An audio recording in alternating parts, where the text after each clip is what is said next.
नमस्कार मित्रांनो, तुम्ही पाहतात शेतकरी गाथा हे यूट्यूब चॅनल। तुम्ही जर या चॅनलवर नवीन असाल तर व्हिडिओला लाईक आणि सबस्क्राईब करायला विसरू नका। सोबतच बेल आयकॉन घंटीचे बटन दाबा, जेणेकरून तुम्हाला नवीन व्हिडिओविषयी माहिती मिळेल।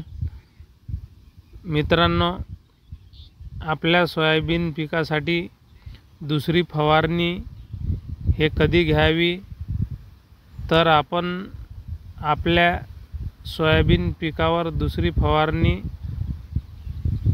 आपल्या सोयाबीनला 40 ते 45 दिवस झाले असेल तर आपल्या सोयाबीन पिकाला 5 ते 10% फुलधारणा लागायला सुरुवात झाली असेल तर आपण हे दुसरी फवारणी घ्यावी।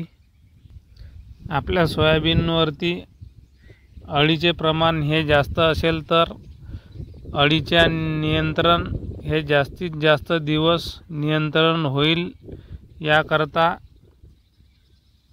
आपल्याला चांगले औषध वापरायचे आहे।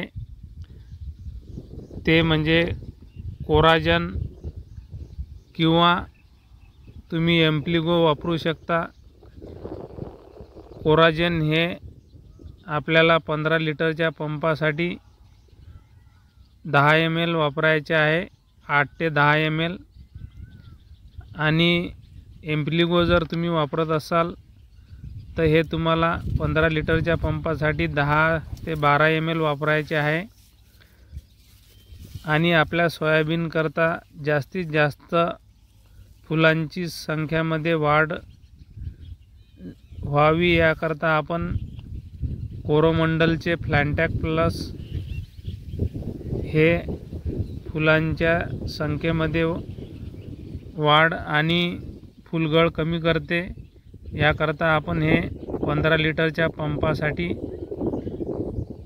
10 ते 12 ml वापरू शकता। किंवा याच्या व्यतिरिक्त आपण टाटा बहार घेऊ शकता। ते 15 लिटरच्या पंपासाठी तुम्ही 40 ml वापरू शकता।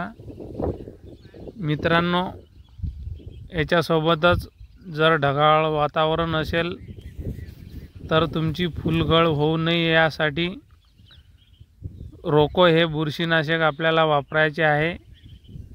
ते तुम्ही 15 लिटरच्या पंपासाठी 30 ग्राम वापरू शकता। आणि त्याच्यासोबतच जर तुम्हाला विद्राव्य खत वापरायचे असेल तर तुम्ही ते 05234 याचा वापर करू शकता।